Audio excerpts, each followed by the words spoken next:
ерөнхийлөгч энэхүү хуулийг өргөн барих эрх бүхий хүмүүн үү?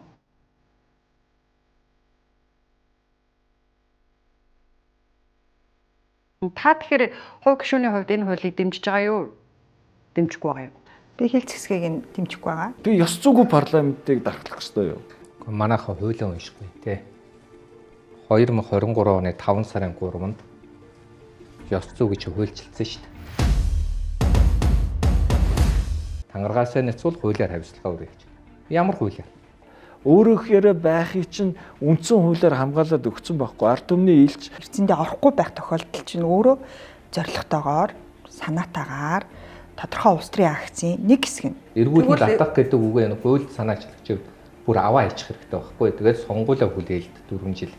Одоо сонгон шалгуулалтаар орсон энэ тэр нөхдүүд ажиллаад та хамгийн сайн өөрөө мэдж байгаа. Эргүүлэн татах асуудал олон улсын бүх жишгийг хараараа эрүүгийн хэрэгт холбогдсон бол. Тэгээ тэр нь баримтаар тогтоогоо шүүхийн шийдвэр гарсан бол эргүүлэн татах асуудал шууд гарна шүү дээ. Тэгэхээр танай намын дотоод тагарал дээд зэгтээ хүрч байгаа нь улсын хурлын гишүүдээр эргүүлэн татах хууль ерөнхийлөгч өргөн барихад хүрсэн үү? За одоо наадах чинь бол асуултаа ерөнхийлөгчөөс л асуухгүй бол Ерөнхийлөгчийн институтээс яг энэ хуулийг өргөн барьж байгаа явдал нь өөрөө яг парламентын одоо дархлаа буюу парламентын өөрийнх нь одоо хил хязгаар ерөнхийлөгчийн өөрийнхөө хил хязгаарыг бол даваад байна гэж байна. Арай эдэн маргаан илүү эдэллээд нь шүү дээ. Бас нэг гишүүн гэдгээр дандаа давуу хэлээ. Миний яриан дундуур бэлтгэлээ таслал та.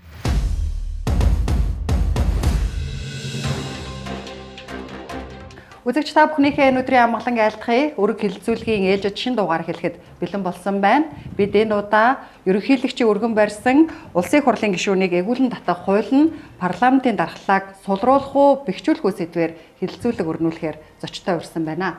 Зочтой танилцуулъя. Миний зүүн гар талаас улсын хурлын гишүүн Цогтбаатар, улсын хурлын гишүүн Баасан Жаргал, хуульч Баасан Хүнар хүрэлцэн ирсэн байна. Цаг гаргасан явдал баярлалаа. За, ерөнхийлөгчийн өргөн барьсан энэхүү удаа улсын хурлын гишүүнийг эгүүлэн татах хууль сүүлийн хэд хоног нэлээд олон нийтийн дунд хилцүүлэг өрнүүллээ. За, олон нийтийн гэхээсээ илүү парламентад хилцүүлэг нэлээд өрнүүлээд байна, тийм ээ. Гэхдээ одоо хилцүүлэгт нээлттэйгээр урьсан боловч бас зарим нэр бүхий улсын хурлын гишүүд бас илт дэмжиж байгаа яагаад дэмжиж байгаагаа илэрхийлэхгүй, яагаад эсэргүүцэж байгаа бас илэрхийлэх дурггүй байх шиг байна. Тэгээ энэхүү одоо хуулийн төслийг хилцэхэд одоо хилцүүлэг өрнүүлэхэд 3 асуудал гарч ирээд байна л да. Нэгдүгээрт бол ерөнхийлөгч энэ хуулийг өргөн барих эрх бүхий хүн мөн үү? Хоёрдугаарт нь хилцэх нь зөв үү парламентаар? За гуравдугаарт нь одоо энэ хуулийн одоо зарим заалтууд те ёс зүй зэрэг зарим заалтуудыг онцолж хилцэх нь зүйтэй юм шиг байна. Тэгэхээр хамгийн ихний асуултыг Цогтбаатар гишүүнд тавья. Ерөнхийлөгчийн өргөн барьсан энэхүү улсын хурлын гишүүнийг эгүүлэн татах хууль парламентын ардчлалыг сулруулах уу, бэхжүүлэх үү?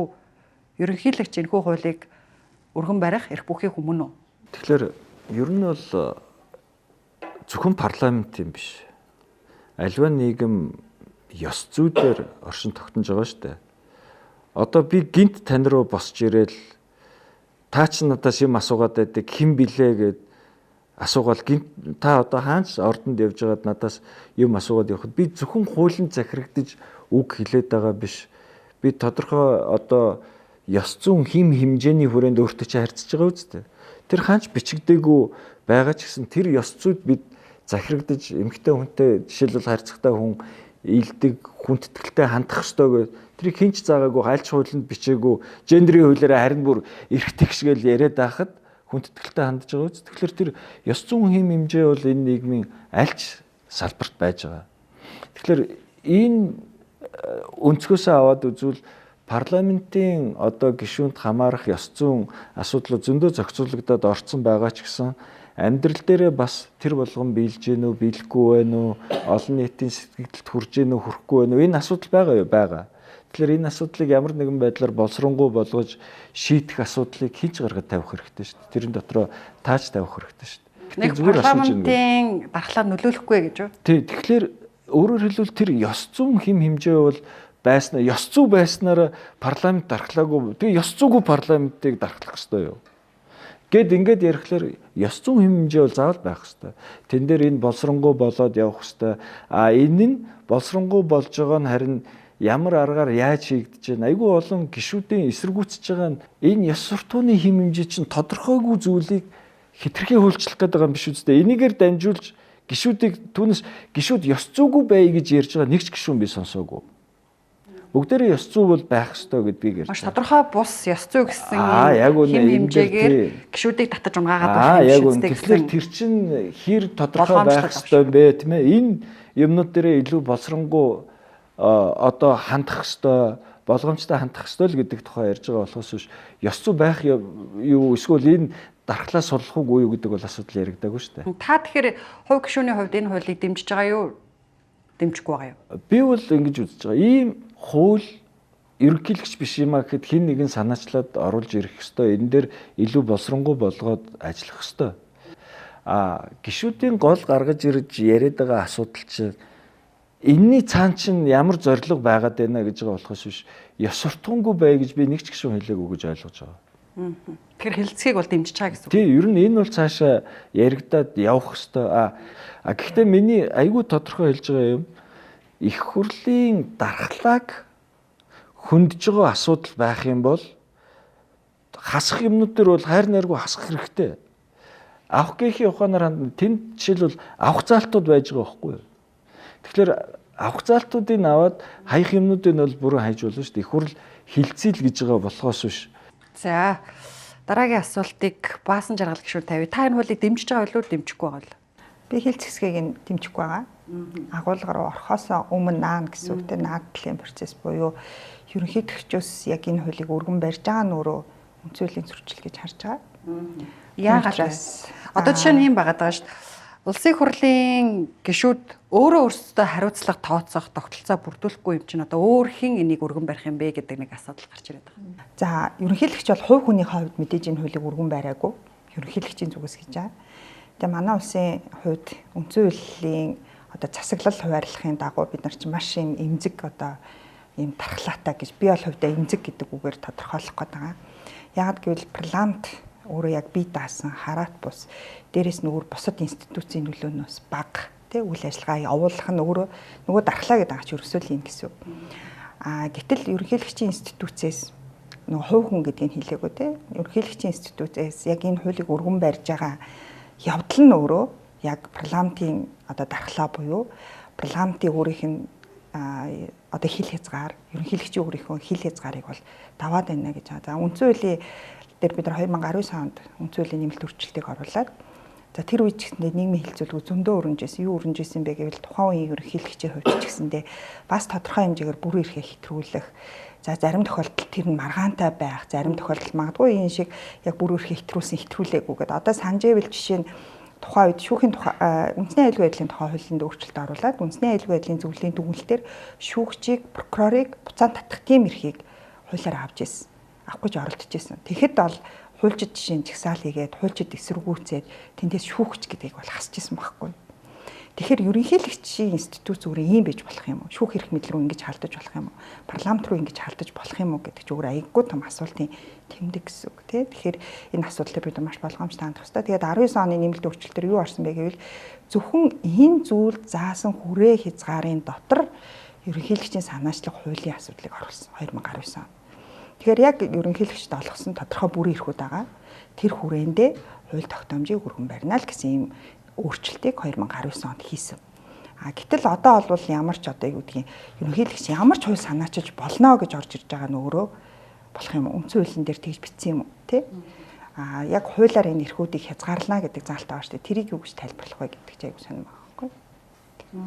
Баасанхүү хуульчийн хувьд энэ хуулийг бол дэмжиж байгаа гэдэг өнцгөөс оролцож байгаа тийм ээ. Одоо энэ хуулийн ерөнхийлөгч өргөн барьсан улсын хурлын гишүүнийг эгүүлэн татах тухай хуулийн төсөл дээр хамгийн одоо маргаан дагуулад байгаа заалт нь бол ёс зүйн асуудал. Тэгэхээр ийм ёс зүй гэдэг энэ цаасан дээр бичигдээгүй хэмжихэд хэцүү ийм хэм хэмжээгээр одоо парламентын дархлаанд нөлөөлөх гээд байгаа юм биш үү гэдэг ийм асуудал нь л одоо маргаан дагуулад байна л да. Манайхан хуулийг уншихгүй тий. 2023 оны 5 сарын 3-нд ёс зүй гэж хуульчилсан шүү дээ. Төрийн албан агчийн ёс зүйн байдлын тухай хууль гэж батлаад тухайн хуулийн 16-гийн 2 дээр төрийн өндөр албан тушаалтныг огцруулах, эргүүлэн татах тохиолдолд тухайн хуулиар нь шийдвэрлэнэ гэж заасан байна. Өөрөөр хэлэх юм бол ёс зүй гэж юу вэ? Яах вэ? Ийх вэ? Ажлаас нь халах уу, халахгүй юу гэдэг бүх зүйлийг одоо нөгөө шүлсээ хаях уу, тэ салаавч үзүүлэх үү бүгдийг нь хуульчилсан. 23 оны 5 сарын 3-нд. Тэр үед би гишүүн байгаагүй л дээ. Азар гэх юм уу одоо юу гэх. Хоёрт нь Монгол улсын дахиад одоо тэгээд тэр хуулийг чи одоо нэгэнт ингээ хуулиар гэж хэлсэн учраас хуулийг чинь хэн нэгэн санаачлах хэрэгтэй үсттэй. Гэтэл манай их хурлын гишүүн гэж хин ард түмний элч гэж байгаа үсттэй. Тэгэхээр баг ард түмэн гэж ойлгож болно тийм ээ. Гэтэл их ард түмэн хүсээд баг ард түмэн хүсэхгүй болохоор чинь ард түмний дунд эв нэгдэлгүй байдал үүсч юм биш үү. Тэгэхээр энийг чинь эв нэгдлийг хангагч нь Монгол улсын ерөнхийлөгч үсттэй. Тэгээд эв нэгдлийг хангагчийн хувьд очиод энэ хуулийг барьж байна. Хоёрт нь Монгол улсын их хурлын гишүүн өөрөө тангаргандаа тэгээд оролцсон ба шүү дээ. Хуулиар хариуцлага үрье гэдэг. Тангаргаасаа нэцвэл хуулиар хариуцлага үрье гэж. Ямар хуулиар? Тэр хуулийг чинь ерөнхийлөгч оруулаад ирлээ шүү дээ. Энэ хуулиар гэдэг. Тэгээ хилэлцээ доторхын одоо юу гэдгийг шүүсийн шахаад юмын янзлаад хийчих болно шүү дээ. Дээр нь манайхын 19 оны үндсэн хуулийг би баталсан. 19 онд би байсан. Манайхан ингээд худлаа яриад байгаа. Тэн дээр юу гэвэл Монгол улсын ерөнхийлөгч хууль санаачлах эрхтэй гэдэг нь хэвээрээ байгаа. Зарим асуудал дээр жишээлбэл улсын хурлын үйл ажиллагаатай холбоотой чуулган ч гэдэг юм уу, тийм ээ? Одоо их баг чуулган ч гэдэг юм уу. Ийм асуудлаар оролцохгүй шүү. Их хурл нь бас ерөнхийлөгчийн дотоод асуудалтай холбоотой хууль санаачлахгүй яа гэдэг өнцгөр оруулсан болохоос ш бүрийн эрхтэй холбоотой асуудлаар хууль санаачилж болохгүй гэд хаана байгаа. Тэгэхээр манайхан нэг айгүй утгагүй юм бас яриад байгаа. Ингээд яг хуу попурлыг ойлгож байна л доо. Сонгуулиар одоо юу гэдгийг хариуцлага хүлээн улс гишүүн гэж хийм бэ? Ерөөсөө л төрийн албаа гэж шүү дээ. Төрийн албаны тухай хуулиар энийг чи улс төрийн албаны шалт ингээд заачаа биз. Тэгээд төрийн албан хаагчдаас тустай бай, гахаа илүү эрхтэй бай гэж ийм өнцгөр ярьж болохгүй л дээ. Тэгэхээр Монгол улсын үндсэн хууль дээр нь Монгол улсын хурл одоо тэр төрийн албаны ёс зүйн байдлын тухай хууль гэдэг энэ хуулиудаа л уншил та. Тэн дээр чи өөрсдөө хуульчилсан мөртлөө бид энэ хууль хамаагүй. Бидэнд ийм хууль байж болохгүй гэдэг нь айгүй ёс зүйгүй харагдаад байгаа байхгүй. Дээр нь юу гэж хэлэх вэ? Тэр парламентын дархлаа гэж хаана тийм хууль байгаа. Хууль байхгүй шүү дээ. Харин эсэргээрээ яг хуу дархлаа байдаг мэйдэг онл байж болно. Хуулийн дээр чинь их хурлын гишүүний халдашгүй байдалгээ заасан байгаа. Тэрийг хуульчлна гэсэн. Тэр халдашгүй байдал гэж юуг ойлгох вэ гэдэг хуулиа батлаагүй. Одоо манай их хурлын тухай хуулийн дээр юу гэж байгаа вэ гэвэл зүгээр эрүүгийн болон захиргааны зөрчил дээр хуулийн байгууллага яаж оролцох вэ гэдгийг л зохицуулсан болохоос их хурлын гишүүний халдашгүй байдал гэдэг чинь бие даасан тусдаа ойлголт, тусдаа сэдв багхгүй юу? Тэр халдашгүй байдал нь дуусахаар ганцхан хэлбэр дуусчихжээ. Халдашгүй байдал нь сериосны гэж одоо яг бодиттой ороод ирэх юм бол дархлаа бодиттой байна. Тэгэхээр дархлаанаас айж байгаа бол хуулиа батлал та. Тэгэхээр танихаар өмнөх одоо батлагдсан улсын хурлын тухай хуулийн дээр илүү тодруулж өгч байна. Энийг хэлцэх ёстой л гэж байна уу? Төрийн албаны тухай хууль байна. Монгол улсын үндсэн хууль байна. Бүх хуулийн дээр хуулиар эргүүлэн татна гэдэг үг байж байгаа бол эргүүлэн татах тухай хууль санаачлах нь гарцаагүй шүү дээ. Ийм л үү. Цагтбаатар гишүүнээс асуухад ерөнхийдөө танай намын хагарал сүүлийн үед одоо олонний анхаарлыг татаад ажил хийхгүй байна. 2024 оны парламент 3 удаагийн засаг солигдлоо. Гэвч танай намын дотоод хагарал дээд зэгтээ хүрч байгаа нь улсын хурлын гишүүдээр эргүүлэн татах хууль ерөнхийлөгч өргөн барихад хүрсэн үү?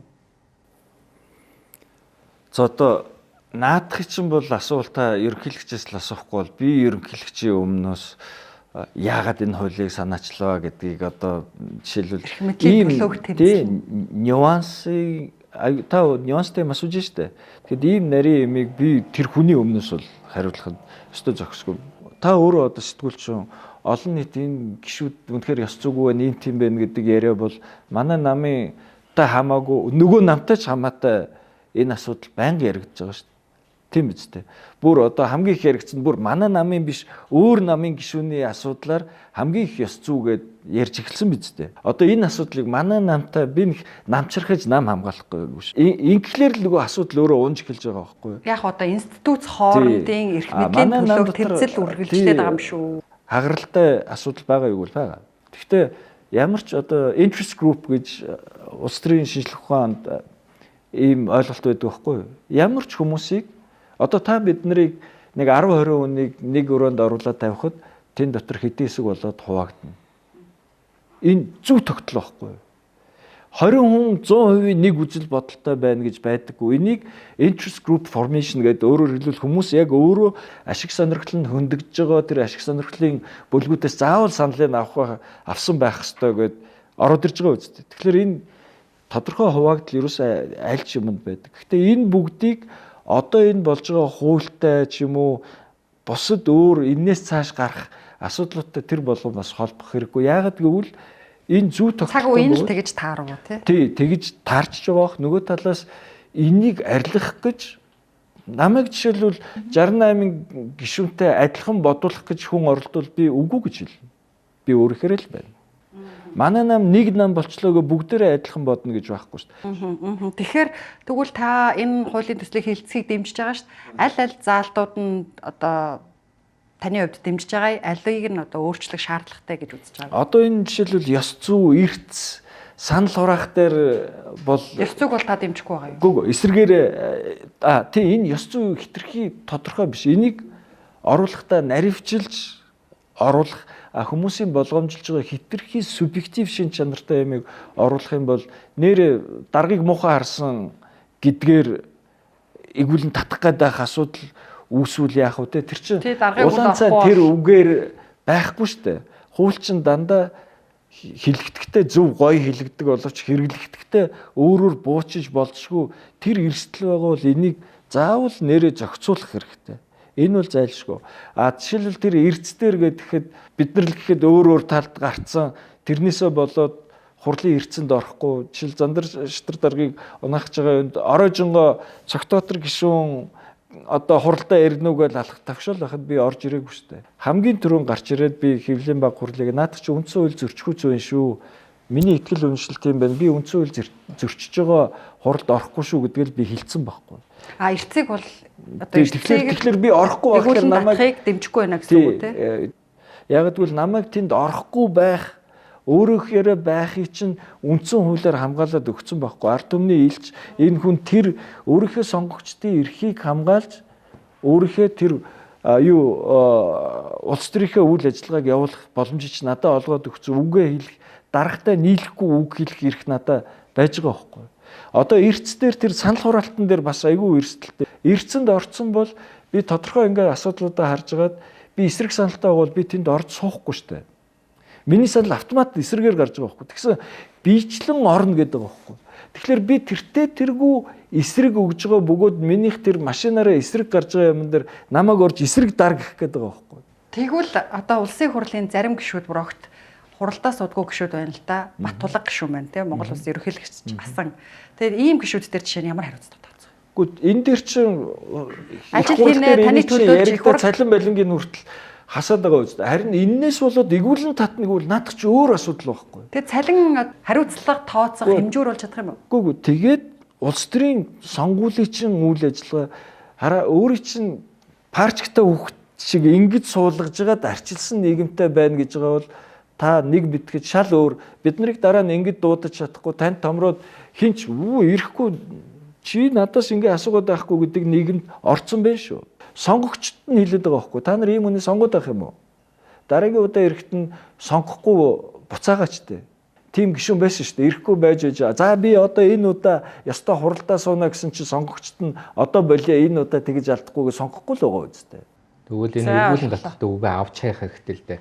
Сонгогч нь эргүүлээд байгаа юм бол эргүүлэн татах гэдэг үгээ энэ хуульд санаачлагчид бүр аваа хийчих хэрэгтэй байхгүй. Тэгээд сонгуулаа хүлээлт 4 жил.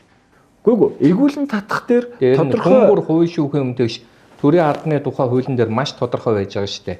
Одоо сонгон шалгаруулалтаар орсон энэ тэр нөхдүүд ажиллаад асуудал яах вэ? Хамгийн сайн өөрөө мэдж байгаа. Эргүүлэн татах асуудал олон улсын бүх жишгийг хараараа эрүүгийн хэрэгт холбогдсон бол тэгээ тэр нь баримтаар тогтоогоо шүүхийн шийдвэр гарсан бол эгүүлэн татах асуудал шууд гарна шүү дээ. Хэрэгт холбогдсон байгаа тохиолдолд эгүүлэн татах асуудал. Тэрийг ахаад тусдаа асуудж ярина. Түрүүний гишүүний эрцийн асуудал дээр бас хоёр өнцгийн байр суурь яригадаад байна шүү дээ. Ард түмэн та нарыг гишүүдийг сонгож байгаа те төлөөлж бидний өмнөөс хууль боловсруул, хууль батлаа гэд.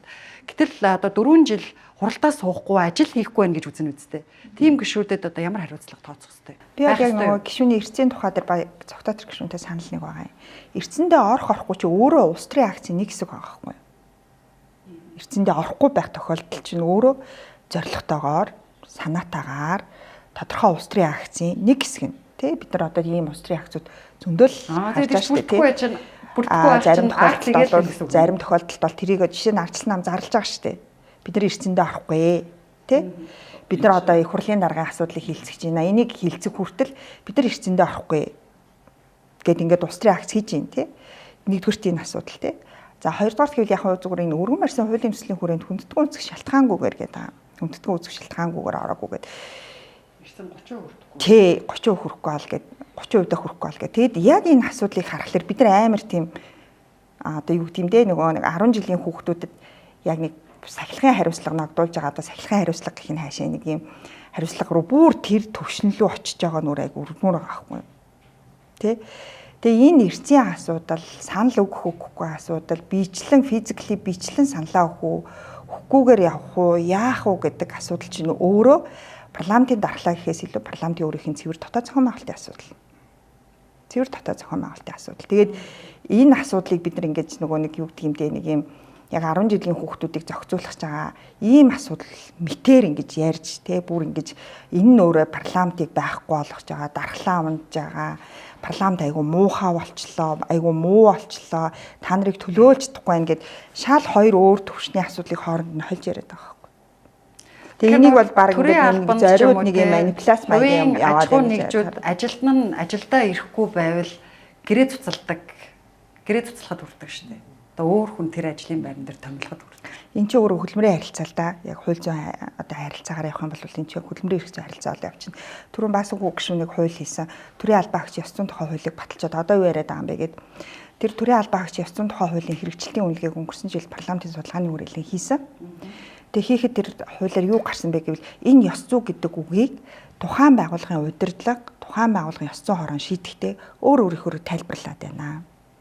Өөр өөрийн өнгөөр тайлбарлаж хүмүүс янз янзын хариуцлага ногдуулаад байна. Тухайн байгууллагын удирдлага хэн томилогдож багаа яаж бүрдүүлэх вэ гэдэгт нь энэ өөрөө зүгээр улс төрийн нэг төрлийн хэрэгсэл болоод байна. Энэ хүнийг энэ багаас явуулмаар байна. Тэгэхээр нэг ёс зүйн хороогоор хилцээд асуудал үүсгээд нөгөөхөн дээр нь шийдвэр гаргаад ингээ яваад байна. Яг үүнийг одоо баталснаасаа хойш төрийн албан агчийн ёс зүйн өндөрсөн гэхээс илүүтэй яг энэ ёс зүйн асуудал нь тухайн байгууллага доторх тухайн байгууллагын асуудлыг шийдвэрлэхэд илүү бараг сөрөг нөлөөтэй байна. Энэ ч өөр айгуу том одоо ийм хувь хүмүүс дарга нар удирдлагууд өөрсдийнхөө субъектив байдлаар тайлбарлагдах ийм хууль болжээ гэдэг ийм дүгнэлтийг бас гаргачаад байгаа. Дэмжихгүй байгаа гишүүдээс гарч байгаа нэг хандлага бол одоо парламентын дархлааг унгаан үгэнд орохгүй бол даргын үгэнд орохгүй бол гишүүдийг дарга таалагдахгүй бол гишүүдийг татаж унгаах ийм хууль болгоно гэдэг. Гэтэл ерөнхийлөгчийн хамгын газраас энэхүү хуулийн одоо ажлын хэсэг дээр бол ажлын хэсгийн гишүүд бол энэ дээр ерөнхийлөгч өөрийн эрх мэдлээ нэмж байгаа юм бишээ. Намын дарга одоо татаж унгаад улсын хурлын гишүүдийг эргүүлэн татахгүй гэдэг. Тэгэхээр хэн татаж унгаах юм? Яг нөгөө одоо л хуулийн төсөл агуулга руу орж ийн гэсэн үг шүү дээ тийм. Агуулга руу ороод харахаар чагсаалтын болоод тойргоо сонгогдсон гэж нэг хоёр ялгаатай нэг зааг үүсгэж байгаа. Энэ нь өөрөө айгүй том бас нэг зүйлийн асуудал. Бид ерөөсөө одоо дэлхийн бусад улс орнууд ч тэр бид нар өөрсдийнхөө үндсэн хуулийн дээрс тэр сонгуулийн хуулийн дээрс тэр чагсаалтын гишүүд болтыг нь тойргийн гишүүд бол ингэн гэдэг ямар ч ялгаатай юм нэгдүгээрс байхгүй байгаа. Хоёрдугаарт юу вэ гэвэл ялгаж авч үзэх. Ер нь одоо жоохон парламентод чагсаалтын гишүүдийг ялгаад байна уу? Та чагсаалтар гишүүд үү? За нэгдүгээр тэр одоо ингээл энэ хуулиар жишээ нь илэрлээ олж штэ ингээд бодиттой олж байна тий. Урд нь бол яг ингээл ярианы төвшөнд дэдэг гэсэн бол ингээд одоо бол яг ингээд цаасан дээр буулгаад гаргаад ирж ийн ил болж байна гэсэн үг. Хоёрдугаарт гэвэл юу вэ гэвэл чагсаалтын гишүүдийг намын шийдвэрээр намын одоо удирдах зөвлөлийн шийдвэрээр гэж байгаа. Намын удирдах зөвлөлийн шийдвэрээр эргүүлэн татах асуудлыг хилцнэ гэж байгаа байхгүй юу. Тэгэхээр чинь одоо бид нар ч үндсэн хуулийн тангараг өргөд байгаа. Тэ? Бүх ард түмнийг төлөөлөөд нийтийн эрх ашигын төлөө ажиллана гэдэг байгаа. Гэтэл яг энэ лүү ингээд нөгөө намын улс төрийн шийдвэр гаргалт өөрөө ороод ирнэ гэдэг нь өөрөө цэвэр ийм улс төрийн хамааралтай буюу ялчгүй л нөгөө нэг даргын үгэнд орох тодорхой хэмжээний нэг ийм хим хэмжээнд баригдах. За тэгээ тэр хим хэмжээнд зөв үү буруу юу гэдэг нь өөрөө намаас хамаарахаар болж төрийн дээр нам байх гэдэг шүү. Байж ирж байна гэсэн үг те. Тэгэхээр энэ нь өөрөө айгүй том бас асуудал үүсгэж байна гэж харж байгаа учраас бас яг илүү энэ талаас нь бас бид нар хуулийн мэдээж харж байгаа. Гэхдээ энэ бол агуулга талаасаа гэсэн үг те. Тэгсэн тэр эрхийг байхгүй болгоцсон. Одоо би эрдсэнд орчихлоор эсвэл би yes эсвэл үгүй гэдэг байр суурь надаас үл хамааран машин миний өмнөөс шийдэд байгаа байхгүй. Одоо нэгэнт эрдсэнд орсон бол та эрдсэнд бүртгэгдсэн гаруул гар гэж байгаа байхгүй. Санал чи эсрэг гарна. Нөгөө хүн тэгсэн чи эсрэг санал ч өгмөргүй байгаа байхгүй. Эрх мэдлийн төлөө, санал суудлын төлөө, намын хагарлын төлөө ажил хийхгүй байна гэд. Хэрвээ энэ гишүүдийг эгүүлэн татах хуулийг баталчвал бие биендээ улсын хурлын гишүүдэд те зохиомлоор тэр ёс зүйн асуудал үүсгээд нэг нэгээ татаж унгаах талаар л хилцээ суух юм шүү. Үгүй би нэг зүйл дахиад хэлмэл санагдаад байгаа. Энэ нөгөө хуулиа дагчвал тэгэл асуудалгүй шүү дээ. Одоо жишээлбэл сая Цорбаатар гишүүн батлах ёстой. Үгүй ёстой болчиход байгаа байхгүй. Монгол улсын үндсэн хуулийн дээр тааллаараа орох ганцхан субъект ерөнхийлөгч. Бусд нь тааллаараа орж болохгүй гэдэг хуультай байхгүй. Хоёрдугаарт нь тааллаараа гэдэг нэгэнт тэн дээр заасан юм чинь тааллаараа биш гэдэг нь бусна л гэсэн үг үстэй. За хоёр дахь зүйл нь юу гэвэл мэдээж яг улс төрийн акт зэн тэр хийх, улс төрийн үйл ажиллагаа явуулахыг ойлгоно. Гэхдээ бид хийж халахвчил. Ягаад гэвэл өнөөдөр би одоо санжилд анх 12 онд намайг гишүүн болгоход 6 хүн хууль баталдаг байсан. 5 хүн баталдаг байсан. Тэгэхээр н одоо лайвдж байгаад энэ одоо конопийн монопийн болгоод хурганы хээний хуулийг чинь би санаачлаа батлуулсан байхгүй юу? Бусд нь хайчдаг байсан. Би яг тэгээ гараал архиа угаал явцдаг байсан шүү дээ. Одоо цогоо гишүүн бол зарим нэг нь мэдчихэл байгаа. Тэгээд тэр үед гишүүн байгааг лайвдж байсан байхгүй юу? Тэгээд лайвдаад яваад ингээс үлдээ тэр конопийн хууль чи орж ирснээр юм нэг цэгцэрсэн. За хоёрт нь бид нар нэг зүйлийг аягүй сайн бодох хэрэгтэй. Монгол улсын ерөнхийлөгч энэ хуулийг яагаад оруулж ирсэн бэ гэхээр их хурл өөрсдөө давуу байдал олгоцсон байхгүй. Жишээлбэл 2024 оны 5 сарын 12-нд улсын хурлын тухай хууль оруулж ирэхдээ их хурл 4 шийдвэр гаргана гэж. 2 дээр шийдвэр гаргахгүй, 2 дээр шийдвэр гаргана. 2 дээр нь ямар шийдвэр гаргахгүй гэвэл ерөнхийлөгч болсон, нас болсон тохиолдолд шийдвэр гаргахгүй. 2 дээр нь юу гэвэл өөрөө татгалзвал эрүүгийн 3 шатны шүүхээр ял авал шүүхийн шийдвэрийг шүүсэн шийдвэр гаргана гэж байна ш тогтоол гаргана. Тэгээ тэр тогтоолоо одоо хүртэл эдгээр баталж чадахгүй байгаа үст. Энийг өнөөдөр яг мэдээж хэлцгээ аваад энэ хуулийн дотор сайнтай муутай сав дүрн гэдэг шиг засаад явах байлгүй дээ. Батлах хэрэгтэй гэж. Гэхдээ одоо эргүүлэн татах нь зөв үү буруу юу гэдэг тогтоол баталгаа ингэж байна. Их хурл санаачлаад эргүүлэн татах уугүй юу гэдэг. Манай одоо энэ амьдаа маань тэрнээс болоод тогтоолыг баталж чадахгүй байгааг одоо манай мэдж байгаа үстэй. Ягаад гэвэл шүүхийн шийдвэрийг шүүчих гэдэг шүү. Ингээ байхгүй. Өөрөөр хэлбэл би дахиад хэлээд байна. Тийм тогтоол батлах шаардлагатай бол. Одоо миний жишээлбэл ерөнхийлөгчийн санаачилсан хууль дотор авах юм байна гэдэг байгаа чи яг одоо энэ баасан хүү гишүүний хэлж байгаа юм байна. За тэгээд би алтан цагнаас арай эдэн маргаан илүү эдэллээд нь штэ бас нэг гишүүн гэдгээр дандаа давуу хэлсэн. Миний яриан дундуур бэлтгэлээ таслал та. Өнөөдөр тийм ээ одоо энэ хүмүүс эсвэл эргүүлэн татах гэдэг үгийг аваа хийчих хэрэгтэй. Яг хууль санаачлагаараа үндсэн хуулиас ач аваа хийчих. Одоо тэр төрийн албаны ёс зүйн байдлын тухай хуулийн 16-гийн 2-оос ач аваа хийж тэн чинь огцруулах эргүүлэн татах гэж үг байж байгаа. Өөр одоо юу гэдгийг тэр тангарагныхаа үгнээсээ ч аваа хийж. Тэгвэл амар. Тэгэл бүгдээр одоо нүдэн хинжээгээд одоо нохоо хаж хамаагүй сонгочоод дараа нь тэгээд 4 жилдээ за гайтай юм боллоо да. За одоо нөгөө нүүрсний мөнгийг ашиглаад одоо тэгээд та өгсөн юм чинь дугуй идэ гэсэн маягтай сонгогчод ингээ өөрийгөө хараагаад сууя. Гэтэл хугацаанаас нь өмнө эргүүлнэ. Тэр жагсаалтын тухайд би нэг зүйл хэлмээр санагдаад байна. Харин тийм улсын хурлын гишүүдэд жагсаалтын тойргийн гэж ялгаж кастинг систем шиг ялгах хуулийг эдгээр баталсан. Өөрөөсөө жагсаалтын хуулийг баталгахдаа үндсэн хуулийг зөрчсөн. Яагаад гэвэл сонгох хэрэгтэй, сонгогдох хэрэгтэй гэж байгаа шүү дээ. Сонгогдох хэрэгтэй бас энэ чинь сонгуульд орох хэрэгтэй гэд байж байна. Сонгогдох эрхийн нэтлүүл бас. Тэхийн тулд олон намын тогтолцоотойгоо заасан. Ганцхан нам байгаа бол 48-д байгаа хүн жагсаалтаар орох нь тодорхой. Ганцхан нам байхгүй учраас 48-д байгаа хүн жагсаалтаар орж чадахгүй. жагсаалтын гишүүнийг болжул яах юм? Сонгуул явахгүй дараагийн үнэ орно. Тэгвэл дараагийн үнэ оруулах субъектээс нь хандахгүй хинт хандах юм? Ард түмэнд хандах юм уу? Жишээлбэл тойргийн гишүүн бол нөгөө хүнийг ногцруулчлаа, одоо эргүүлэн татчлаа, сонгуул явна. Тэгэхээр сонгуул явдггүй хууль баталчихад гайхадах юм. Хаалттай болгодгийн gaйл واخгүй доо. Би юу гэж явд одоо өнөөдөр амьдрал дээр ээж явд эхний 10 бол 10 тэрбумаас дээшээгээ хахуйл авч байгаа. Манай дарга нар одоо манай эрүү хан төмөр бол тэгэл өчнөө мөнгө аваад хувийнхаа данс мансаар идсэн. Энэ хүн чинь ингэж байна, энэ хүн чинь ингэж байна. Наадхаа солиод өгөөч гэж намд нь хандахгүй хинт хандах юм. Тэгэл нам нь тэр хүнээс солихол хэрэгтэй шүү дээ.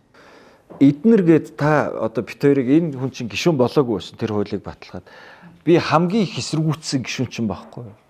Жагсаалт эднэр дээр бол би та хууль санаачлагч юм чи одоо засаач те. Батлагдсан үндсэн хуулийг чи одоо за батлагдсан үндсэн хуулийг би яалтаа билээ. Гэхдээ би хамгийн их эсэргүүцсэн жагсаалт эднэрийг чи эсэргүүцсэн гишүүн яг өөдөрч чи хараа сууж шүү. Яг ийм асуудал гарнаа гэд.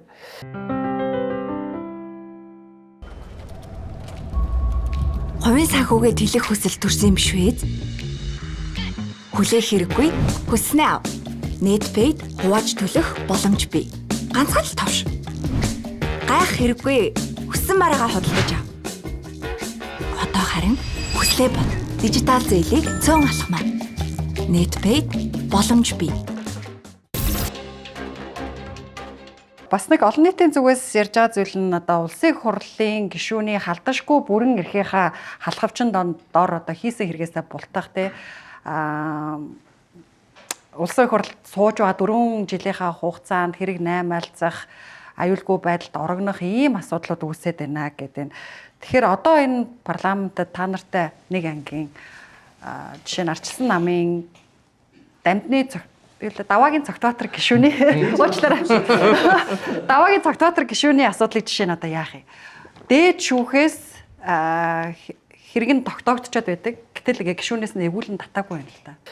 Наад асуудал төр чинь бол яг одоо би энэ юг хилцэх нь зөвөө гэж ярьж байгаагийн чинь нэг юм нь яг энэ асуудал байхгүй юу? Шийдэж болохгүй шүүхийн шийдвэр гарчаад байхад одоо бид нар тогтоол хэлбэрээр оруулж ирнэ үү яана уу тэр шийдвэрийн их хурлаас гаргах шийдвэрийн цаад агуулга нь биднээс хараат бус эн чинь нөгөө арчилсан тогтолцооны check and balance буюу бие бинийгээ хянах бие биенийхээ үйл ажиллагаанд оролцохгүй байх энэ зарчим зөрчигдөх гээд шүү дээ. Шүүхийн шийдвэр эцлээд гарцсан. Тэгээ тэр шийдвэр дээр чи бүр хэрэгжих юугаа заасан тэдэн жилд төрд аль паш болохгүйгээд энэ шийдвэр бүр хэрэгжээд эхэлсэн байхгүй юу. Тэгсэн одоо энийг бид нар аваад ямар нэгэн тогтоол хэлбэрээр юугээрөө санал хураах гэхлээр их хурлын гишүүнийг явуулдаг ганцхан хууль байж байгаа байхгүй. Тэр нь санал хураадаг. Тэгэхээр санал хураалтанд явуулаад орчихлоор тэр нь ямар хэлбэртэй байхаас үл хамаарж штэ. Цаад агуулга нь шүүхийн шийдвэрээр бид санал хураах гэдэг штэ. Тэгэнгүүт санал хураасан чинь нөгөө өөрийнх нь намын гишүүдээс ахгуулаад хүмүүс дэмжиж явуулахгүйгээ шийдвэр гарчвал шүүхийн шийдвэр шууд аль хэдийн хэрэгжээд эхэлсэн байгаа шийдвэр зогсчихж байгаа үстэй. Шүүхийн шийдвэрээр санал хураачих юм бол эн чинь өөрөө хараат бус шүүхийн шийдвэр дээр их хурл оролцсон болоод нөгөө үндсэн хуулийг зөрчсөн хэрэгжин гараад булган туяа дээр яригдж байгаа асуудал чинь бүгдээр нь яригдаад эхэлнэ үстэй.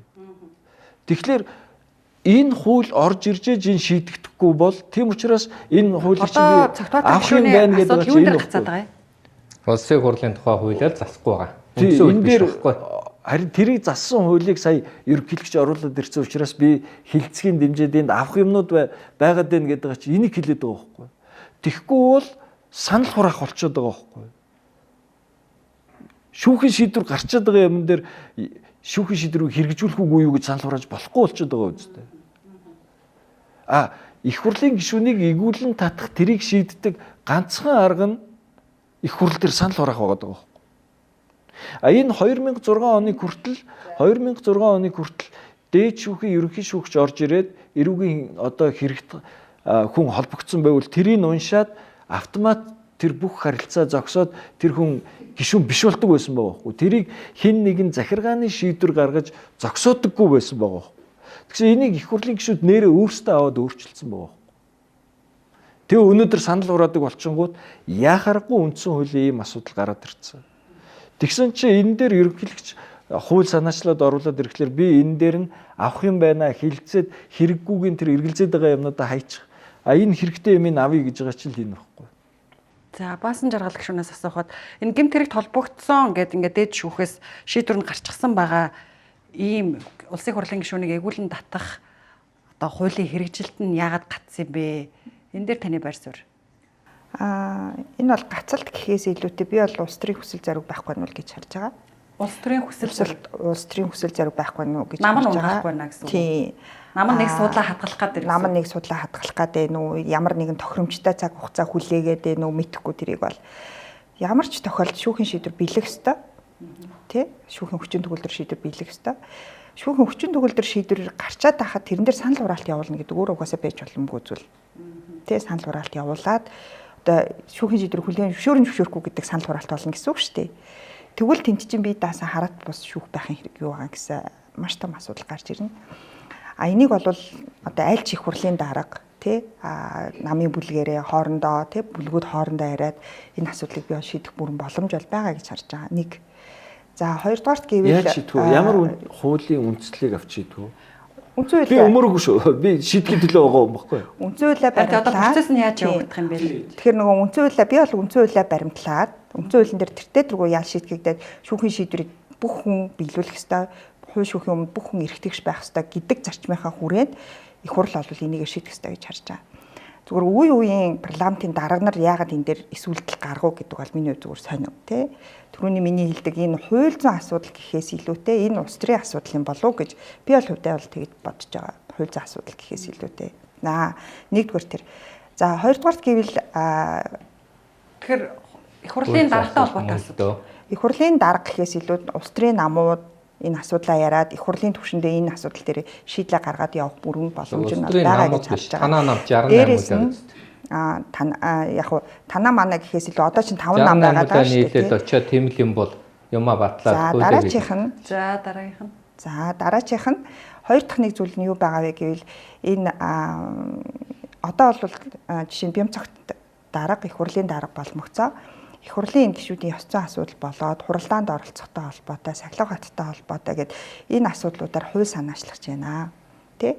Их хурлын гишүүд дээр та бүхэн дээр ямар нэгэн санаачлах байвал өгөөрэй гэд ингээд одоо их хурлын гишүүдээр бичиг ирээд бид нар өөрсдийнхээ саналыг нэгтгээд за мөн одоо үүнээс өмнө төрийн байгуулалтын байнгын хорон дээр ч гэсэндээ ажлын хэсэг гараад их хурлын тухай хуулийг яаж сайжруулах вэ? Ямар саналууд байна гэж гишүүдээ санал аваа саяын завсарлагын хугацаанд гэсэн үг л дээ.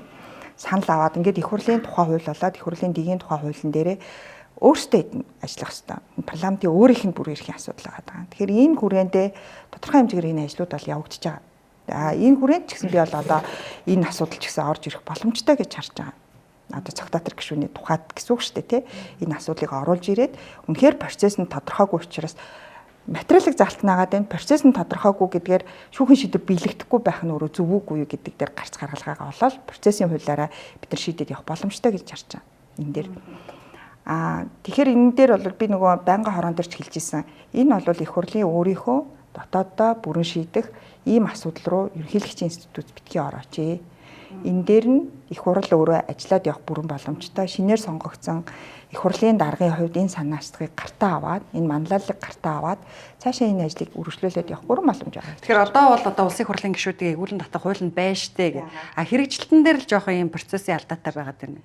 Жишээ нь ахаад тодруулахад улсын хурлын гишүүн болормаа одоо гадаадын хөрөнгө оруулалттай компаниас хандив авсан гэд бас энэ одоо эгүүлэн татах үндслэл мөн биш гэд ингээл бас хэлцээл байл л да. Тэрэн дээр та одоо энэ тохиолдолд жишээ нь улсын ерөнхий прокуророос оруулж ирэх хууль нь одоо болтол байгаа шүү дээ. Боломжтой шүү дээ. Ингээд хутлаа яриад байгаа.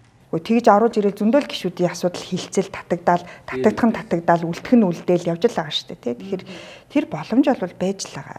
Гэмт хэрэг ёс зүй хоёрыг хоёулынгийн сайхан ингээ хольж хаяад баахан гэмт хэрэгтнүүд суугаад байгаа юм шиг нэг бол мэдээлэл нь өөрөө тэгж яваад тий. Нэг бол бүгд ёс зүйгүй юм шиг яваад тэгээд нөгөө гэмт хэрэг гэдэг рүү одоо оруулж болохгүй нөхдүүдийг энэ ёс зүй рүү нь оруулаад ингээд энэ хоёр том юм энэ хоёр ч аюулгүй том хоёр өөр айсаа хоёр өөр процессор явагддаг тий маш том үе процессын залтуудтай ялангуяа гэмтэргийн асуудал ч өөрөө тусдаа эрүүгийн процессын хуулиар тусдаа явдаг тусдаа бие даасан институцийн шийддэг асуудал шүү дээ. Тэрийг энэ хоёрыг бүгдийн сайхан хольж авчирч ирж байгаад ингээ парламентаа ингэж харуулах нь өөрөө хэр оновчтой гам болдоо л гэж бодож байна. За. Танаас асуухад та ёс зүйтэй хүн үү?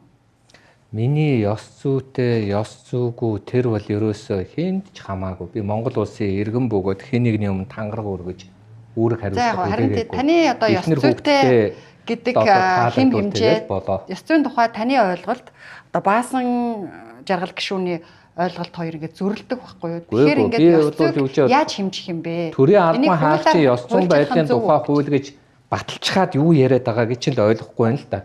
Төрийн албан хаагч гэж хэмбэ гингууд төрийн жинхэнэ албан хаагч, төрийн тусгай албан хаагч, төрийн улс төрийн албан хаагч, төрийн одоо захиргааны албан хаагч гэдэг дөрвөн хуваана гэж хэлчихэд төрийн албан хаагч нар маань энэ хуулийг дагнаа гэж заасан байхгүй юу? Тэгэхээр чин тэр хуулиа эднэр маань тангараа өргөсөн төрийн албан хаагчид учраас дагаач гэж хэлнэ. А иргэн баасан хүн өнөөдөр ёс зүйтэй байна уу, ёс зүйг байна уу? Миний эхнэр хүүхдэл тэрийг шүүхэд хангалттай. А би тангараг өргөж төрийн албан хаагч болчихвол өөр хэрэг. Мэдээж тангараг өргөн гэж яаж хуульчлах юм бэ?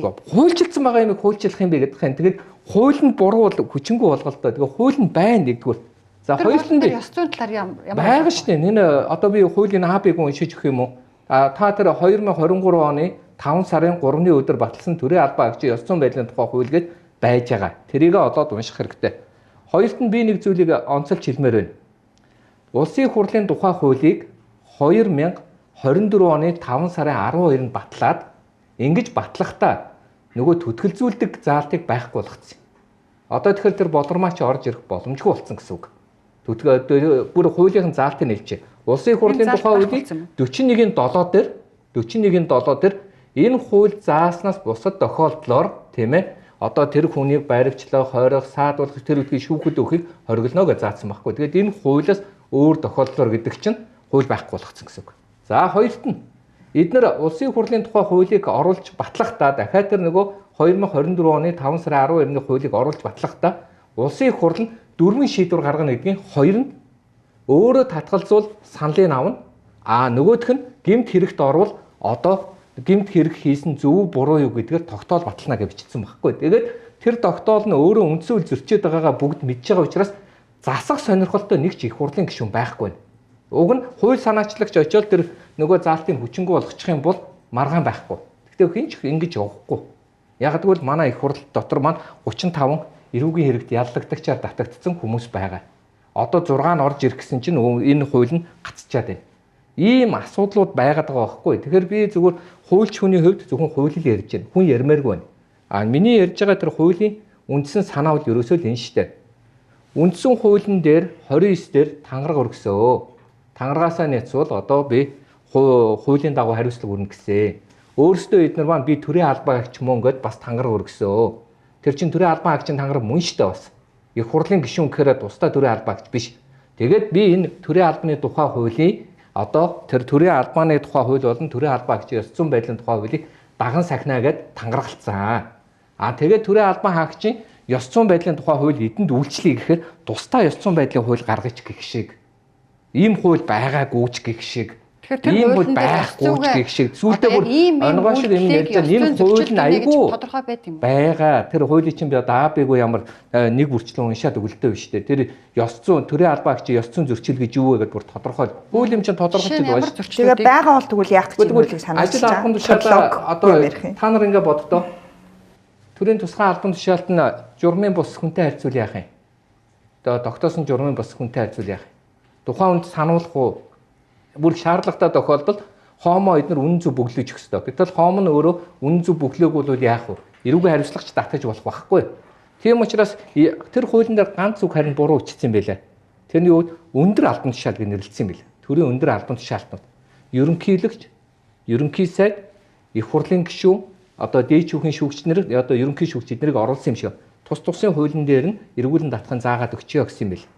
А тэгээд өнөөдөр тангарган дээр улсын их хурлын гишүүн би эргүүлэн татахад билээ ингээд амлцсан байхгүй.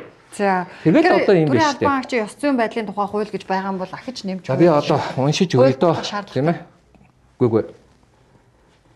Өөрийнхнийх нь хуулиар эргүүлэн татна гэсэн учраас улсын их хурлын гишүүнийг эргүүлэн татах гэдэг хуулийг оруулж байгаа байхгүй.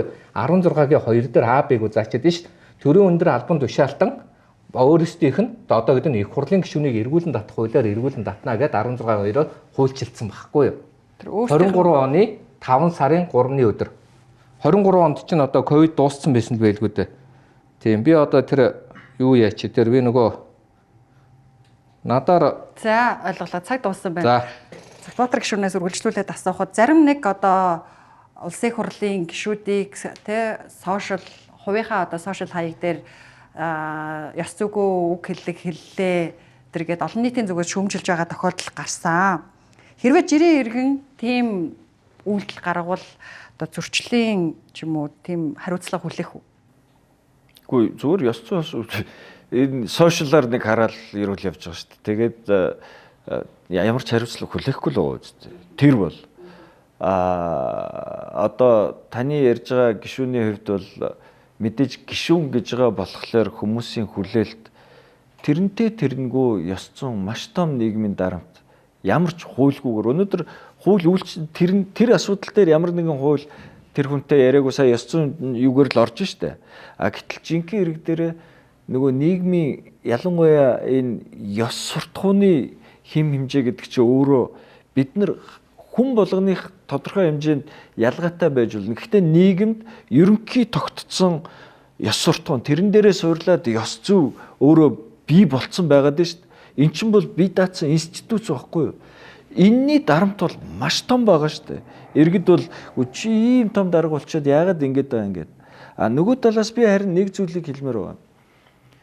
Мэдээж тэр их хурц янз бүрийн одоо хиллэг үг хэрэглээд байх нь бол зохимжгүй.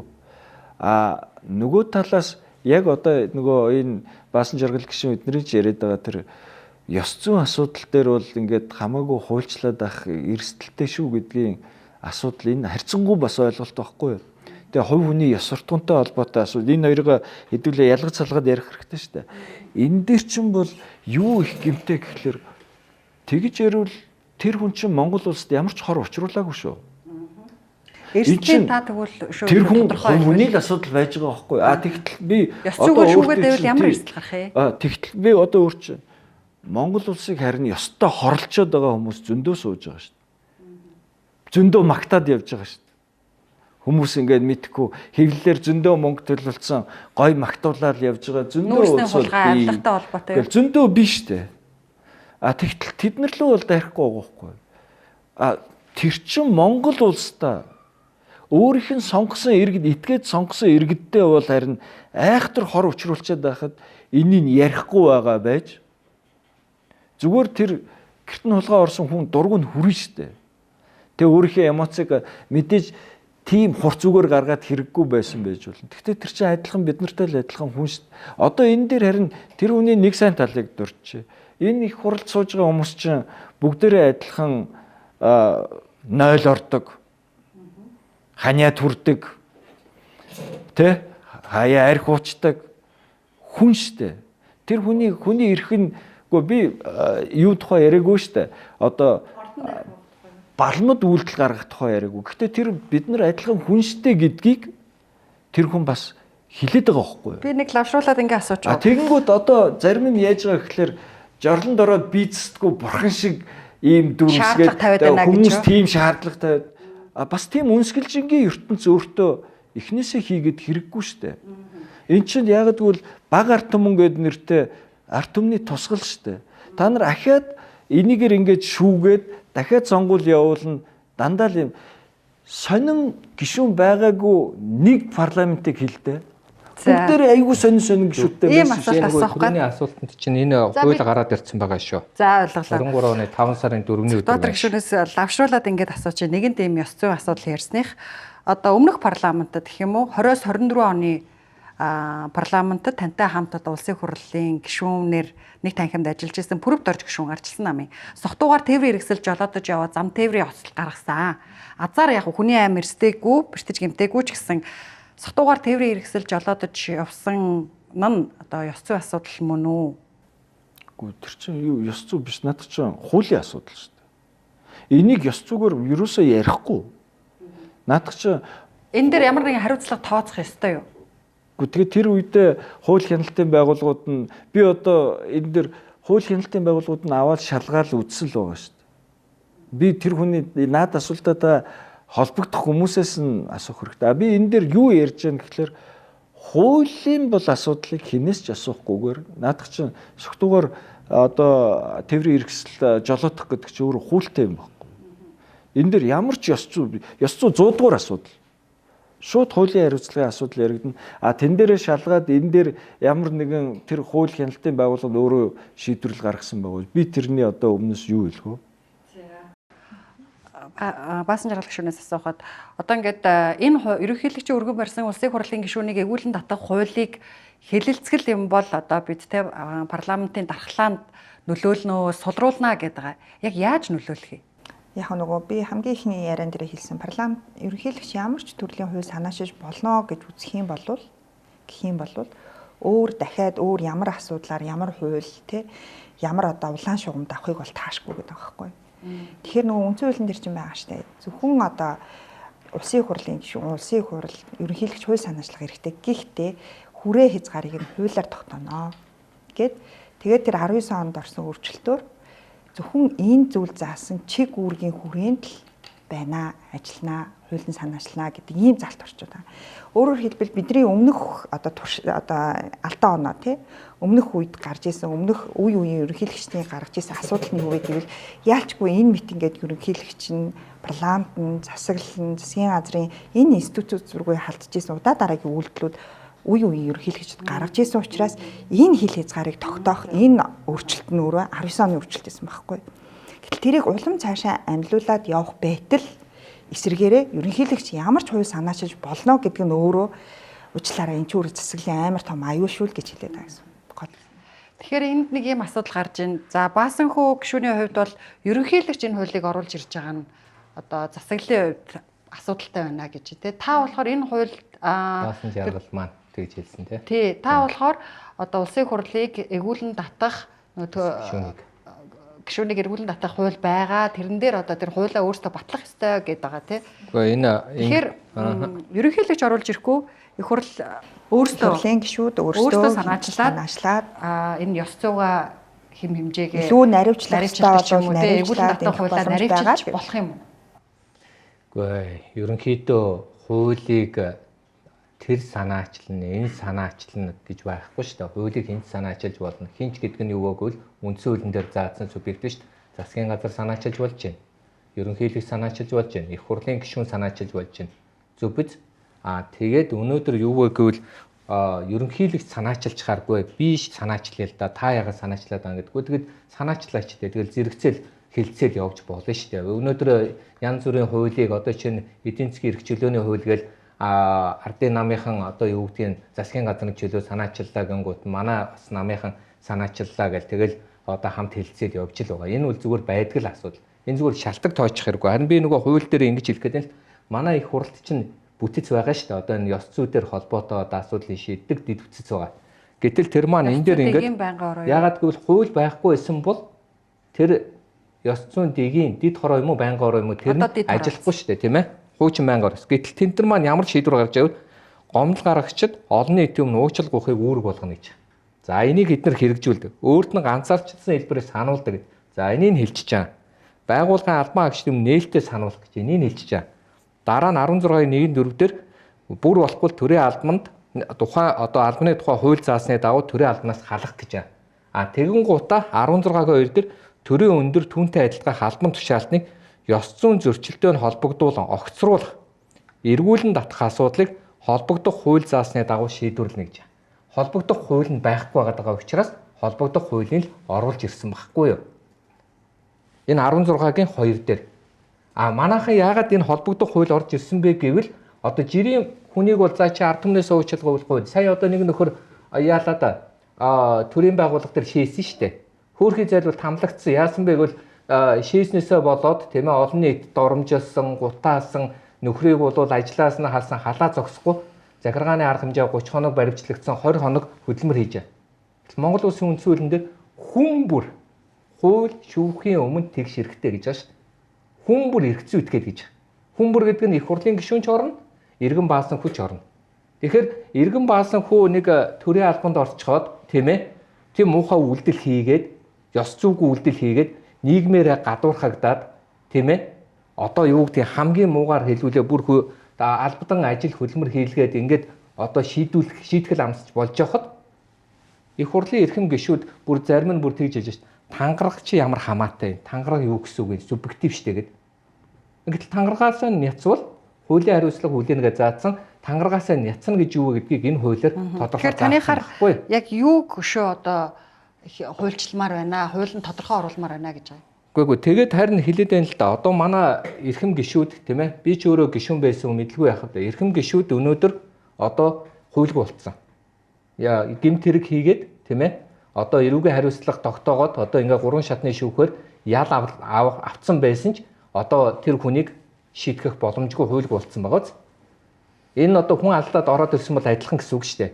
Тэр нь одоо азар нөгөө нийгмийн аюулнд хайцсангүй тийм ээ болохоор л өнөөдөр бид төвчээд байгаа болохоос биш хүчин хийцэн хүн алдсан байвал яах вэ? Ингээд яваад ах вэ? А гэтэл эдгээр маань өнөөдөр юу гэж хэлээд байгааг бол энийг намууд хоорондоо яриг, дарга нь хоорондоо яриг биш. Өнөөдөр их хурлын гишүүн болно гэдэг чинь би хууль санаачлагч болж гин гэдгээ зөвшөөрөх хэрэгтэй.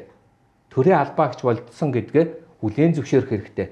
Хуулийн өмнө за одоо захирагдана гэдгээ тангаруулах хэрэгтэй. Тангарагдсан учраас энэ хуулийг эсэргүүцэж чана өөрөө тангараагаасаа нийцэж байгаатай адил болчиход байгаа байхгүй. Хуулийг чинь оруулаад ирээ. Нөгөө 16-гийн 2-ын дагуу холбогдох хуулийг чинь засгийн газар оруулаад ирсэн мэт яах вэ? Бас эсэргүүцэх үү? Засгийн газар чинь субъект мөн шүү. Эсвэл иргэн одоо Батад улмаа одоо би тэр 76-д 126 дотор байгаа нэг гишүүн оруулаад ирвэл яах вэ? Бас одоо энийг ингэж яриад ах уу? Өнөөдөр Монгол улсын ерөнхийлөгч оруулж ирж байгаа байна гэсэн шүү дээ. Ерөнхийлөгч хин юм. Ерөнхийлөгч чинь нэгдүгээрт нь төрийн тэргүүн, хоёрдугаарт нь ард түмний ив нэгдлийг хангагч. Ард түмэн чинь хуваагчаад байна. Бага ард түмэн эндээ ёс зүйгүй, гэмт хэрэгт холбогдсон, хариуцлага үүрэхгүй, хууль санаачлахгүй, хуулиар хариуцлага үүрэхгүй гэдэг их ард түмэн эсэргээрээ хүй та нар одоо болилдоо миний өдөөс итгэж салаавч гаргал да. Телевиз зурагтаараа битгий өөдөөсөө янз бүр ярил да. Таныг сонгоцсон баг ядаж хуралдаа суул да. Та гэмт хэрэг хийсэн бол сайн дураараа одоо баг шалгуулал да гэж шаардаад байна. Энэ сериосны учраас энэ ив нэгдлийг хангахын тулд үргэлж биелүүлж штэ. За үргэлжлүүлээд. За таны хувьд энэ хуулийн ямар заалтуудыг илүү наривчилж яаж өөрчлөвл зүйтэй гэж үзэж байгаа вэ? Одоо жишээлбэл энэ хуралдаа суухгүй гэд гişүн яриад байгаа юм шигээр бид нар ярьж болохгүй л дээ. Огт тэгж яриаггүй шүү дээ. Жишээлбэл би одоо энэ ёс зүйн асуудал дээр, эрдэсийн асуудал дээр яагаад надад эргэлзээ нөгөө дархлаанд асуудал үүсч болцгүй гэдэг байгаа нь лавл би энд хамгаалуулаад хүн ирэхгүй байхыг дэмжих гээд байгаа юм ерөөсөө байхгүй. Эсэргээрээ жишээлбэл эрдэцэд 30%-аас хэтэрсэн хэмжээнд ороогүй бол эгүүлэн татах гэдэг шүү дээ. 30%-ийн чөлөө хэн өгöd байгаа? Хинт тийм ирэх байгаа? Ард түмэн юу хүндэтгэн үйлдэх шалтгаантайгаар тэгвэл 100% ч ирэхгүй гэж хүн өвдсөн байвал яах юм? Харин өвдсөн гişүүдийг яадаг одоо жишээ нь тэгэхээр хүндэтгэн үүсэх шалтгаанаар 30%-ийг чөлөөлнөгүүл цаад 70% нь хүндэтгэн үүсэх шалтгаантай бол яах гэж байгаа. Тэгэхээр бүр тийм биш. 30% дээр тэр юу чөлөө олгоод байгаа чи өөрөө буруу хэн тогтоосон юм? Гишүүн 100% ирэх ёстой шүү дээ. А хүндэтгэн үүсэх шалтгаантай бол тэнд хувь тогтоож болохгүй шүү дээ. Тийм багуз? Ингүүт энэ 30% гэдэг чинь айгүй субъектив тоо хаанаас яга 29 биш ээ. Яга 31 биш ээ. Хин тийм хэмжээний тоо хэмжээг тогтоодог эрхтэй болчиход байгаа. Тэгэхээр энэ өөрөө буруу байгаа үстэй. А би түрүү энэ ингээд дахин давтан гараад байна. Энэ дээр нэг эрх зүйн юг хэлмээр байгаа. Ерөнхийлөгч ийм хууль санаачлах эрхтэй юу? Ерөнхийлөгч ийм эрхтэй шүү хууль санаачлах. Ягаад гэвэл хүмүүс энэ 33 дугаар зүйлийг барьж ирээд энд зааснаар энэ дотор биш үү? Хууль санаачлах нэг ч эрх заагдаагүй байхгүй юу? Хэрвээ энийг барих юм бол ерөнхийлөгч ерөөсөө бүр хууль санаачлах эрхгүй. Хууль санаачлах эрх ерөнхийлөгчийн 26 дугаар зүйл заагдсан байхгүй юу? 33-т бол энэ хүний одоо элчин сайдыг томилох энэ дээр заавал хууль гарах хэрэггүй хууль байж байгаа юм байхгүй юу? Энэ дээр дандаа тэр өөрийнхөө эрх мэдлийн хүрээнд ямар ажлыг зарлиг гаргана 20-50 гээд энэ заасан байгаа боловч хууль гарах тухай нэг ч заалт байхгүй. Тэгвэл бүгдээрээ хэн ч хэрэгэлцэхгүй ерөнхийлөгч хууль гарах эрхтэй гэж яриад байгаа үз. Тэгж ярьж байгаа мөртлөө тэрийг энийгээр хязгаарлах гэж байгаа бол энэ заагаад байгаа 33-ийн нэгт чинь хууль гаргах эрхийн тухай ерөөсөө байхгүй шүү. Тэгэхээр ерөнхийлөгчийн тэр хууль тогтоох эрх чинь тусгайлан зохицуулагдсан байхгүй юу. Тэгээ тэр нь 26-гийн 1 бөгөөд тэн дээр ямар ч хязгаарлалтгүй тэрэн дээр их хурлын гишүүнч засгийн газарт ч энэ эрхийг заагаад өгсөн байж байгаа байхгүй юу.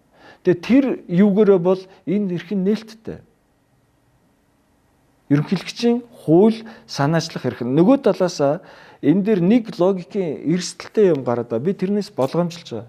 Ерөнхийлөгч их хурлын ийм юу гаргах эрхгүй гэдэг яриа явах юм бол логикоор хууль бол логик байхгүй бас өөрөө. Дараагийн хэрэглэн дээр энэ логикоор тайлбараараа явна.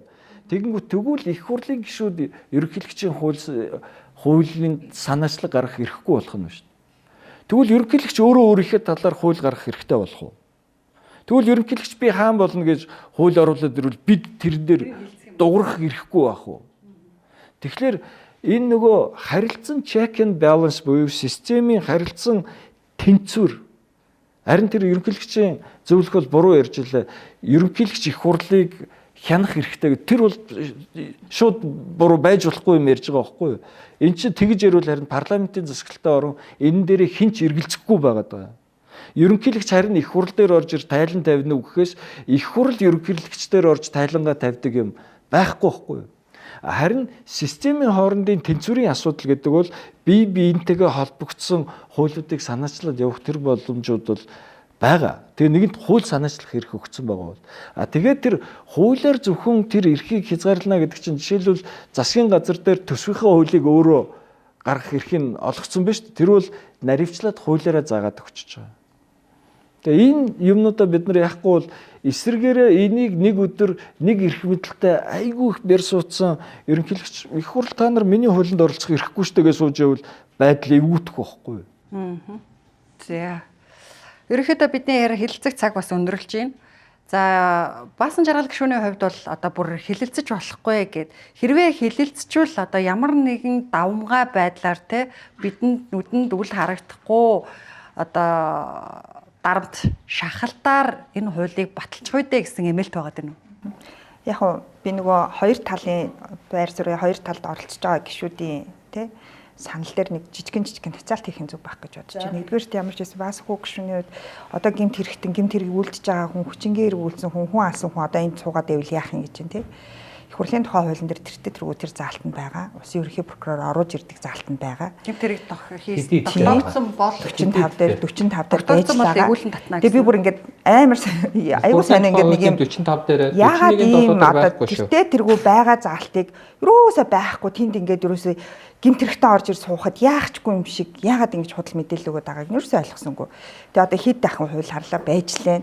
Улсын ерөнхий прокурор оруулж ирнэ гэдэг ингээд асуудал нь хിവэрэ байж л байгаа байхгүй. Нэгдүгээр тэнд бол хууль хിവэрэ байгаа шүү. Ямар ч тийм одоо юу гэдэг процессын хувьд албал прокурорын хувь шүүх хэрэг мэдэл ийм асуудалтай гишүүдэвэл энэ орж ирэх процесс нь цэвэр одоо боломжтой байгаа гэсэн үг. Нэгдүгээр.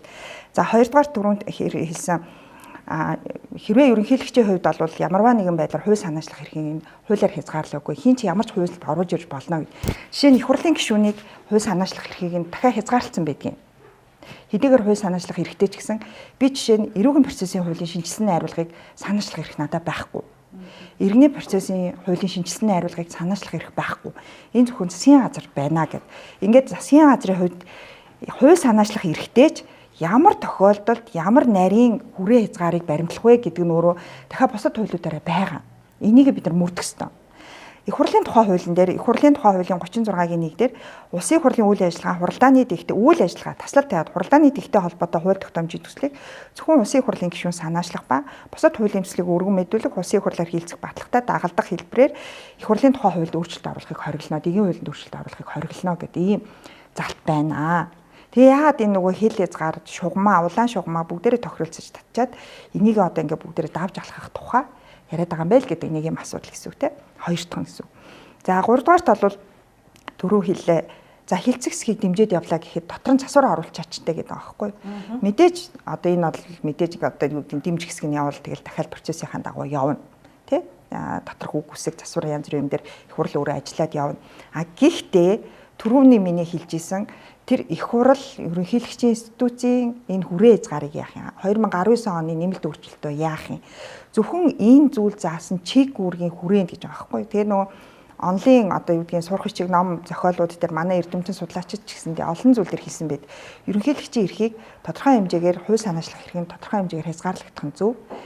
Гэхдээ ямар хүрээнд вэ гэдг нь илүү чиг үүргийг нь баримтлах замаар гэж байна. Тэгэхээр нөгөө одоо үндэсний аюулгүй байдлын зөвлөлийн тухай хууль эсвэл үндэсний аюулгүй байдлын одоо бодлогын байран бичгийг ч юм уу те оруулж ирлээ гэхэд энэ бол би бол окей. Энэ бол ерөнхийлөгчийн зайлшгүй хийх ёстой ажлын нэг учраас чиг үүрэг нь учраас энэ бол байж болно гэж харж байгаа. Тэгэхээр ийм асуудлууд байгаа учраас энэ дээр бол эсрэг саналтай байгаамаа гэсэн юм зүйл. За баярлалаа. За би энэ саний түрүүний асуусан зүйл дээр нь би бас хэлмээр байна. Энэ 45 байгаа штэ. 45-ийн одоо хуульч хүмүүс учраас хуулиар ярьсан дээр л дээ. Гишүүнийг эрүүгийн эрх шалгаж яллах дүгнэлт үйлдэн шүүхэлж шилжүүлэхийн өмнө гэж байгаа байхгүй. Улсын ерөнхий прокурор түүний бүрийн эрхийг түтгэлзүүлэх тухай саналыг их хурлд оруулна гэж. Өөрөөр хэлэх юм бол Монгол улсын ерөнхий прокурор ямар чиг үүрэгтэй өгөөд гин буруутай гин бурууг шүүхээр оруулалт дэнслүүлэх ёстой. Гэтэл нөхдөөд асуух болчиход байна шүү дээ. Нэгснээр яллах дүгнэлтийг оруулахын өмнө асуух гэдэг байгаа байхгүй. Уг нь бол яллах дүгнэлт үлдээж шүүхэд өгөх ёстой. Тэгэхээр энэ маань юу гэвэл хууль байгаа их хурлаас асуух хэрэгтэй. Тийм, прокурор их хурлаас асуух гэж. Уул нь яллах дүгнэлт үлдээж шууд шүүх рүү өгөх ёстой. Гэхдээ шүүх рүү явах процесс нь байна шүү дээ. Та ингээ худлаа хуулиад байгаа байхгүй. Тэр шүүх рүү шилжүүлэх үгүй юу? Шүүх рүү шилжүүлэх үгүй юу гэж их хурлаас асууж байгаа заалт биш шүү дээ. Гишүүн дээр бол нэлээд одоо юу хийсэн. Өөрөө чи юм дээр бол би бас хүндэтгээд аль болох дугуй байсан тийм ээ. Худлаа яриад байсан ч гэсэн би тэг чив чимээгүй төвцсөн шүү дээ. За нэгдүгürt нь их хурлын тэр 45 дээр түрүүн хэлж дээ тийм ээ. Нэгдүгürt нь хоёрт нь миний нөгөө хүн алдсан ч байх уу гэдэг асуудал чи өгөөд 3 шатны шүүхээр ял авсан гишүүн байвал яах вэ гэдэг асуудал ярьж штэ. Нөгөө их хурлын тухай хуулийн дээр тогтоол батлна гэж заасан байж штэ. 3 шатны шүүх авчаад одоо эднэр маань Азар Цогтбаатар маань тийм муухай юм хийгээгүй юм байна. Гэхдээ юм. Би одоо эцэст дүгнэлт хэлэхэд коммунист намын зовлон л доо нөгөө даргын үзмжээр дараа нь татагчвал яах вэ гэдэг нэг зовлон чинь зүгээр коммунист намын зовлон шүү дээ. Би л коммунист биш шүү дээ. Намын зовлонгоо төрийн зовлон болгохоо болцгоё. Яагаад гэвэл тэгвэл энэ хуулиудаа өөрчилчихээ гэж би гуйж байгаа. Эргүүлэн татах гэдэг аль болчи үндсэн хуулийн дээр эргүүлэн татахгүй гэж болчи та нар маань 68 муула үндсэн хуулийг ч өөрчлөх хэрэг байна. Их хурлын тухай хуулийг ч өөрчлөх хэрэг байна. Тэр төрийн албан агч ёс зүйн байдлын тухай хуулигээ байж штэ. Та нар маань төрийн албан агч нь. Би бол төрийн албан агч биш. Тийм учраас ёс зүйн байдлын хуулиараа та нар одоо энэ эргүүлэн татна гэдэг энэ заалтаа амьлуулах юм уу, амьлуулахгүй мүү гэдэг дээр л одоо шийдвэрээ гаргаач л гэж хүсэж байна. За баярлалаа. Амьлуулахгүй гэвэл одоо би яах вэ те? За бид цаг ерөнхийдөө өндөрлж байна. За баярлалаа. Прокурор их хурлаас тэгж асууж яадаг гэсэн үг. 45-ын 1-ийн 7 дээр Прокурор байна шүү гишүүнийг түтгэлзүүлэх тухай л асуудал оруулж ирдэг болохоос биш. Шүүх рүү шилжүүлэх гэж байгаагаа асууна гэсэн үг биш аахгүй юу. Тэгэхээр энийг үйлдэл шүүхэд шилжүүлэхийн өмнө гэж заасан байна шүү дээ. 45-ын 2-ын 3 дээр. За энэ дээр юу гэж явд гишүүнийг эрүүгийн эрх шалгаж яллах дүгнэлт үлдэн шүүхэд шилжүүлэхийн өмнө улсын ерөнхий прокурор түүний бүрийн эрхийг түтгэлзүүлэх тухай саналыг их хуралд оруулна гэсэн байгаа нь шүүхэд орохынхоо өмнө их хурлын асуу гэсэнтэй яг адилхан бууж яана л гэж хэлээд байгаа. Шүүхэд уул нь улсын ерөнхий прокурор биш хяналт тавьж байгаа прокурор шүүхэд шилжүүлнэ гэдэг хууль байгаа. их хурлаас шүүх рүү шилжүүлэх хэсгээ асууж байгаа гэсэн үг биш ээ.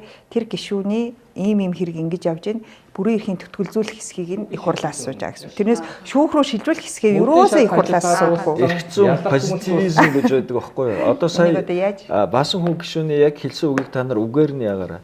Ингэж ойлгогдохоор байна. Тэгэхээр баасан хүн гишүүний субъектив санааны тухай явж штэ. Би жишээлбэл тэгж уншихгүй гишүүнийг эргүү шууд тийшээ өгч болно. Ялах дүгнэлт үйлдэлцэн.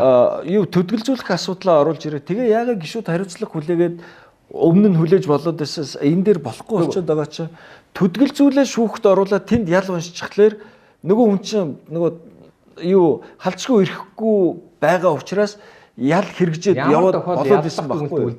Тэгтэл одоо бол юу болчиход байна гэхлээр Түлхэлзүүлэх үгүй юу гэдгийг. Тийм түлхэлзүүлэх үгүй юу гэдэг орж ирэх үндслэгээ болчиход байгаа байхгүй. Яг гэвэл эн чинь бүр гишүүн болохоос өмнө 45-ын 2-ын хэргийн тухай одоо бүгдээр болохоор одоо шалгах тухай асуудал байхгүй. Дүгнэлт аль хэдийн гарцсан болохоор түлхэлзүүлэх тухай асуудал оруулж ирэх боломжгүй болчиход байгаа. Ялах. Тэгэхээр ерөнхийлөгчийн тэр оруулж ирж байгаа дууссан. Санал тийм биз? Одоо яг энэ юугаараа би дэмжиж бас хүүгштэй адилхан юм яриад шүү дээ. Би дэмжиж байгаа жишээлбэл энэ ингээд шийдлгүй байгаа асуудлыг тодорхой болгож өгöd байгаа байхгүй юу? За баярлалаа. Гайхалтай хуулийг харлаа. Түрүүний тэр нэг юун дээр би нэг тайлбар хэлчихмээр байна. Тэр ерөнхийлөгчийн юун дээр хязгаарлалт тавиад байгаа чи ингэж байгаа шүү. Улсын их хурлын тухай хуулийн 36-гаар ийм их хурл өөрөө санаачлаа гэх. Тэр нь дэгэн тухай хууль байхгүй юу? Энэ хараа үйл ажиллагаа хуралдааны дэгтэй холбоотой асуудал. Гэтэл энэ дээр чинь энэ материалын хуулийн заалтууд дэгтэй холбоогүй заалтууд орж ирээд байгаа байхгүй юу? Тэр дэгтэй холбоогүй хуулийг санаачлах эрх ерөнхийлөгчд бол байгаа.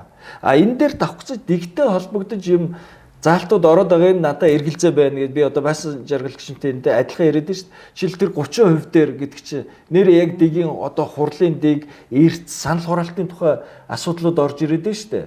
Энэ бол өөрөө бас эргэлзээ төрүүлж байгаа нь үнэн. За. Уулын дахиад хэлмээр санагдах.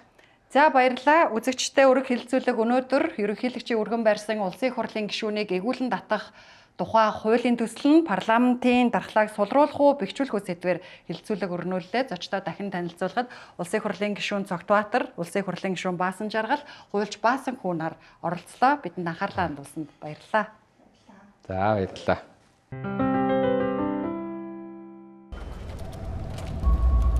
Хувийн санхүүгээ тэлэх хүсэл төрсөн юм биш үү? Хүлээх хэрэггүй. Хүснээ ав. Netpay хувааж төлөх боломж бий. Ганцхан л товш. Гайх хэрэггүй. Хүссэн бараагаа худалдаж ав.